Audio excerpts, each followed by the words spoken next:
I am going to present some of the results of the study we've made about assessing the role of agricultural risk management in strengthening farming system resilience. We've been working with stakeholders, taking their opinions about how risk management is contributing to farming system resilience. So these days we've been talking about that agricultural system is facing a lot of different challenges, and that we are able to use the resilience concept to see the ability of farming system to cope with these challenges. At the same time that they are able to keep their ensuring the provision of essential functions. There is various studies that are talking about how risk management may contribute to improve resilience of the farming system of farms. But we want to go more in depth in this analysis and see how, or in this way, risk management is able to improve resilience capacities. Because we are framed in our Surefarm resilience framework, we want to ask our research question is to what extent and how risk management strategies contribute to resilience capacities. So we mainly are addressing resilience of what, resilience to what resilience capacity are risk management improving or constraining, and we are in this loop and risk management adaptive cycle. So to reach this general goal, we have defined 3 specific objectives. The first one is, let's look at what stakeholders think about which are the main agricultural challenges at farming system level. Then let's go to analyze which kind of risk management or strategy are implementing the farmers and other actors in the farming system to deal with these agricultural challenges. And then let's go and try to explore which kind of contribution are doing the risk management strategies to improve or to constrain the resilience capacities. So to get this specific objective, what we've done is work with the stakeholders, multi-stakeholders, and multi-level approach. When we talk about multi-stakeholders, we are talking about that we have been working with different actors in the farming system: farmers organizations, financial institutions, NGOs, policymakers, distributors, processors, etc. And we've been working with all of them at 2 geographical levels. We've been working with stakeholders with experience at European level and knowledge at European level.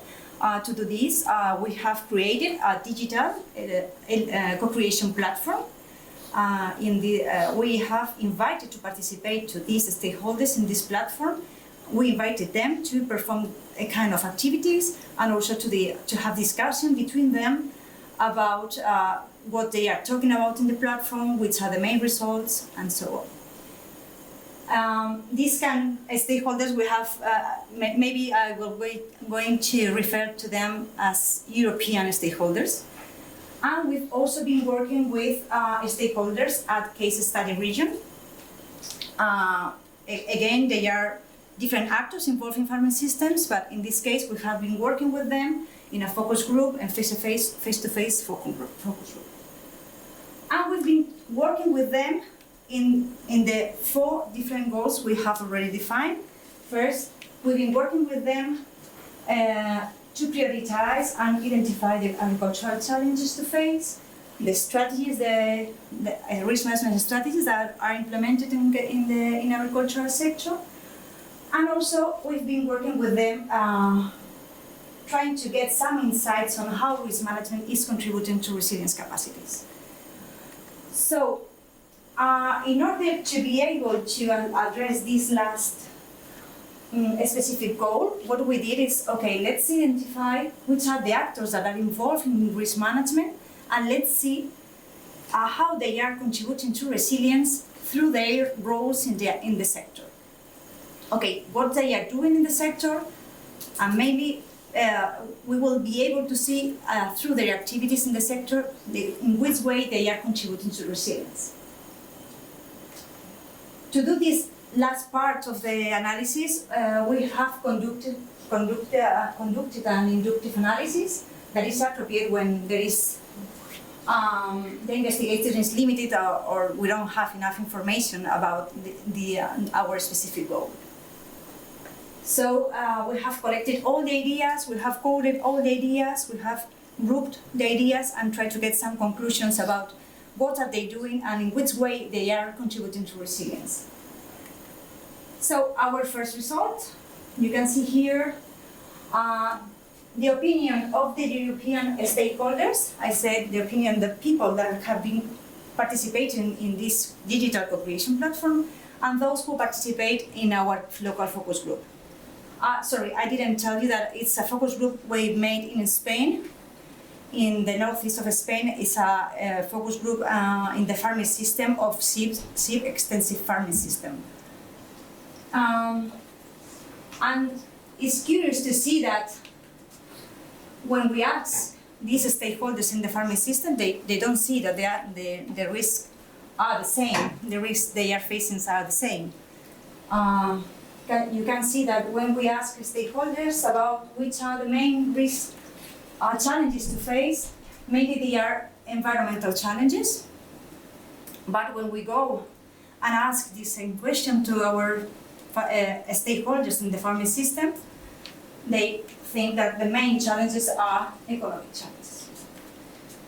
So it's interesting to see that, of course, different people think different things. So it's a different level. So it's important to see that maybe we are really worried about something, but people that are in the field, they are not worried about the same thing that we are. Regarding this is the detail of all the risks they've identified two levels, European stakeholders and farming system. It's all this information is in the paper, so you will be able to see it in more detail and with more time. Regarding the strategies, again, we can find some difference in which are the main strategies to implement to deal with risks. Of course, the risks are different, so the strategies to deal with them maybe are also different. What we see is these strategies are risk-sharing strategies. So European stakeholders are proposing strategies in a greater extent to share risk, but in a farming system level, they are not worried or they are not implemented strict sharing strategies, but they are really worried or they are really implemented a lot of strategies here on farm strategies. And they are really focused on improve the management of the farming system, of their farms. So it's also interesting. For example, in Europe, they are more worried about, or they are recommended strategies focused on diversification. So it gives us ideas on we need to be careful when we address the challenges and also the strategies to deal with them. Here you also have all the detail of all the strategies we've assessed. You have all of them written in the paper. And let's go to the last analysis. This is a spider graph in which we show to what extent each actor is contributing to resilience. It's based on the ideas they provide. What are they doing? What are they doing, the actors? We have grouped all the ideas, and these are the results. So here we can see more similarities between how European stakeholders consider or think about the farming system and the functions or the activities of the actors in the farming system. What we see is that in both cases, all these actors contribute to a greater extent to robustness than adaptability and transformability. These results are in line to other results we have already get from the farming system activities. What we see also, farmers, public sector, they are those actors that contribute more to robustness. In this case, also they are contributing more to robustness. And all the stakeholders also think that input suppliers and farmers' organization contributes to a greater extent to resilience than to adaptability than to robustness. We need to be very careful with this data, but I think that it gives some light about different actors are contributing to resilience through different capacities and in different ways. You have here all the explanations, detailed explanation of how we have already got these spider graphs. For example, farmers contribute to robustness because they do preventive actions and planification, they cooperate with other actors, reduce costs, keep savings. So all these ideas, all these activities they are performing in the farming system, we've coded, we've looked, and this is why we were able to show this first idea on the different collaboration or the different contribution of farmers or different actors to resilience capacities. So, main conclusions. Working with these two different stakeholders at different levels allow us to see that maybe there are different perceptions of the challenges we have to deal with and also the strategies we need to implement. So we need to be very careful when we design instruments or actions to improve resilience or to improve the situation of the sector. We need a holistic risk management perspective. We need to consider every actor and the relationship between them.